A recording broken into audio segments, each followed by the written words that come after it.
안녕하세요. 다이코 왔습니다. 로드레이입니다. 로드레이아 뭐 이렇게도 부르고요.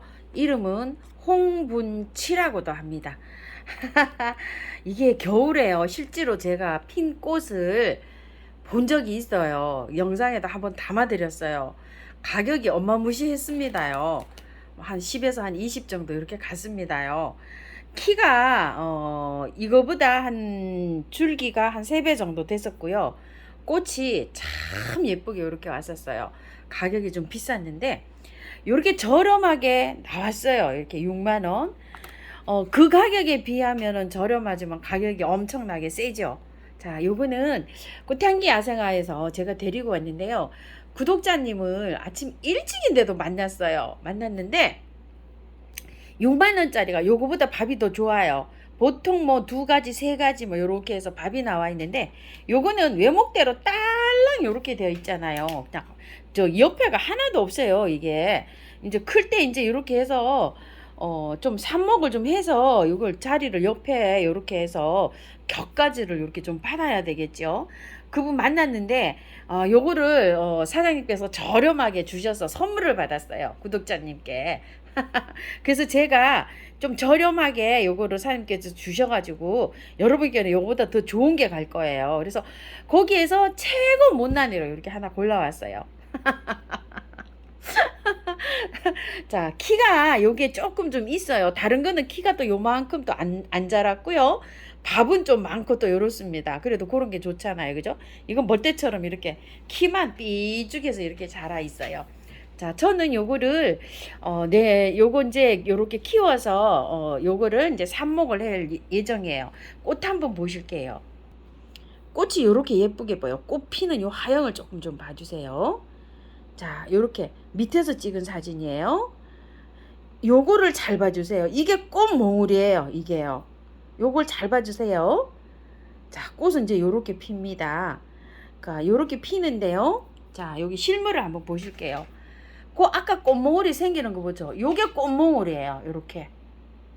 요런 게 꽃몽울이에요. 그러니까 언제 가지치기를 해야 되냐면 꽃이 지잖아요. 꽃은 초봄에 펴요. 봄에. 꽃이 지고 나면 바로 가지치기를 하셔야 돼요. 이걸 가지치기를 키를 줄인다고 생각하시면 여기를 가지치기를 바로 하셔야 되죠. 삽목을 한번 해보시고요. 그래야지 여기에서 격가지가 나오게 되죠. 격가지가 나오면 그 격가지 사이에서 꽃몽오리가 지금 맺혀야 됩니다. 여름쯤에.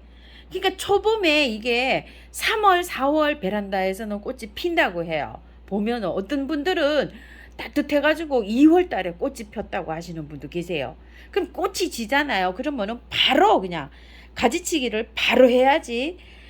다음에 이제 이런 데서 격가지가 막 나오잖아요. 그럼 격가지에서 요렇게 꽃 몽우리가 형성이 되는 거예요. 요게 있어야지 내년에 꽃을 볼 수 있는 거예요.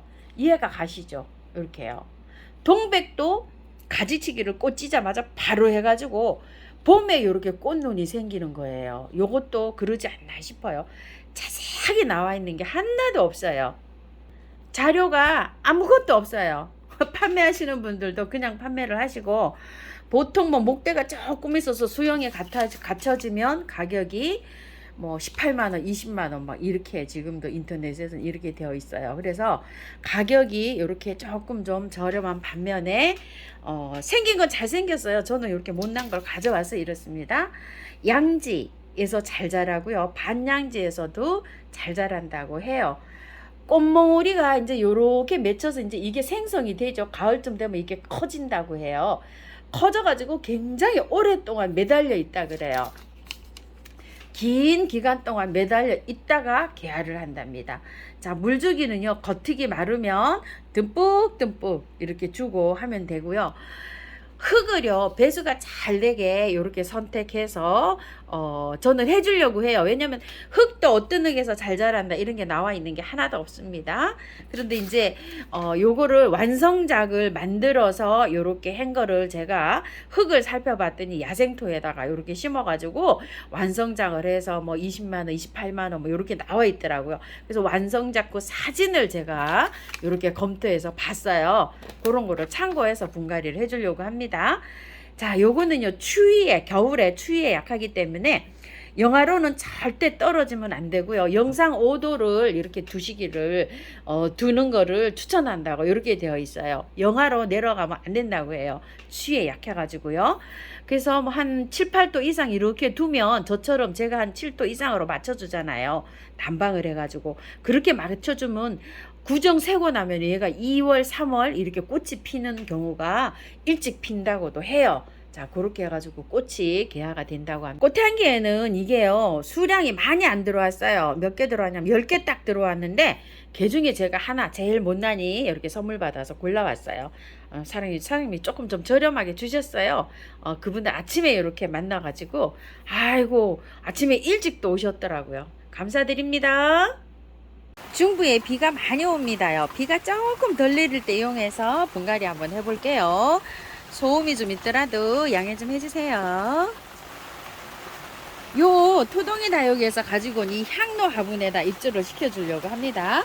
밑에 배수층 굉장히 많이 깔았어요. 3분의 1 정도 이렇게 깔고 흙을 이렇게 좀 얹었는데요. 흙은 제가 어떻게 준비를 했냐면요. 자, 이렇게요.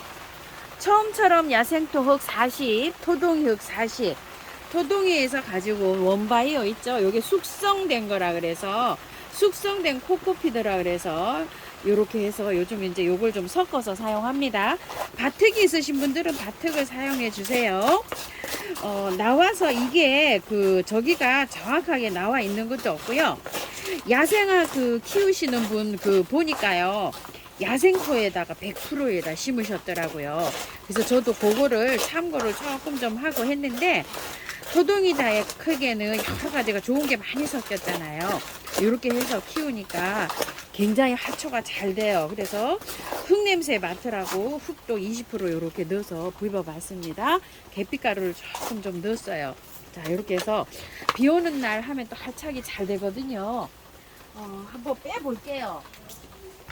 비가 저희가 일주일 오기로 이렇게 예보가 돼 있어요. 그래서 조금 좀 털고 해볼까 이런 생각을 합니다. 자, 한번 흙을 한번 털어 볼게요. 그런데 해가 쨍쨍 나고 막 저기잖아요. 덥잖아요. 그러면 다 털고 하시면 안 돼요. 지금은요. 이것도 이렇게 보시게 되면 굉장히 폴라이트가 많이 이렇게 섞여 있습니다. 자, 뿌리에 손상이 가지 않을 만큼만 털고 할 거예요. 그리고 나서 내년 봄에 있죠. 꽃 피고 아주 선선할 때, 그럴 때 다시 제가 재분갈이를 해주려고 합니다. 가을에는 재분갈이 하지 않습니다. 왜냐면 요렇게 해서 심어 놨는데 뿌리가 활착된 지가 얼마 되지를 않았잖아요. 그렇기 때문에 가을에는 하지 않고, 이 흙이 설령 나빠서 썩는다 그래도 내년 봄까지는 충분히 견딥니다요. 그래서 자, 밑에도 요렇게 살살 흙 없는 쪽에만 이렇게 조금 좀 비켜내고 이렇게 합니다. 그래서 분갈이는 내년 봄에 재분갈이 하는 걸로 이렇게 생각해 주시면 될 것 같아요. 화분이 조금 좀 작은 듯 하죠. 요게 들어가니까 이렇거든요. 근데 1년 정도는 괜찮을 것 같아서 이 화분에다가 이렇게 심어 줘 보도록 할게요. 화분을 조금 좀 큰 거를 사용해 주세요. 여기가 안에가 조금 작아요. 이렇게. 자, 흙을 저는 밑에다가 조금 이렇게 더 채우고 입주를 시켜 볼게요. 자, 요 정도면 될 것 같아요. 밑에 흙이 많기 때문에 아래로 이렇게 뿌리가 잘 내려가서 활착을 잘 하리라고 생각이 듭니다. 자, 이런 식으로 해서 하는데, 요게 지금 지름이요, 얼마나 될까요? 자, 그래야지 또 심으실 때. 자, 내경이 18cm고요. 외경이 23cm인데, 화분이 조금 작아 보이죠? 그거보다는 조금 좀 큰 화분으로 이렇게 해서 식재를 좀 해주세요. 자, 이렇게 해서 했고요. 복토를 조금 두껍게 해줄게요. 왜 이렇게 두껍게 해주냐면 화분이 조금 좀 흙이 부족한 것 같기도 하고, 조금 이렇게 좀 두껍게 해주면 물마름이 조금 좀 저기 할 때 물마름이 조금 좀 덜 저기 할 수도 있잖아요. 그래서 약간 좀 이렇게 두껍게 나름대로 했습니다요. 자, 이렇게 해서 로드레이아, 홍분치 이 아이를 좀 분갈이를 해봤는데요. 물 줄게요. 물 줘도 되고, 비 오는 날은요 그냥 이렇게 비를 조금 좀 맞추셔도 됩니다요. 물을 화분에 계시는 분들 또 물 주셔야 되잖아요. 물 많이 주시고요. 자, 비 올 때 서늘하잖아요. 활착이 잘 됩니다, 오히려.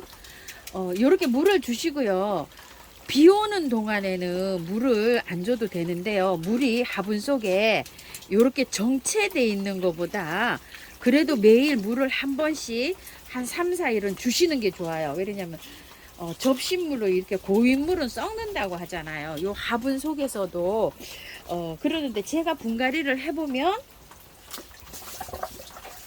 물을 비 올 때도 이렇게 주는 게 좋아요. 그런데 가습이 되는 식물들은 아닙니다. 자, 이렇게 해서 한 3, 4일 비 올 때도 이렇게 해서 물을 흘려 보낸다. 이런 뜻으로 해서 이렇게 물을 주시기 바랄게요. 자, 이렇게 해서 활짝 자라시기 바랄게요.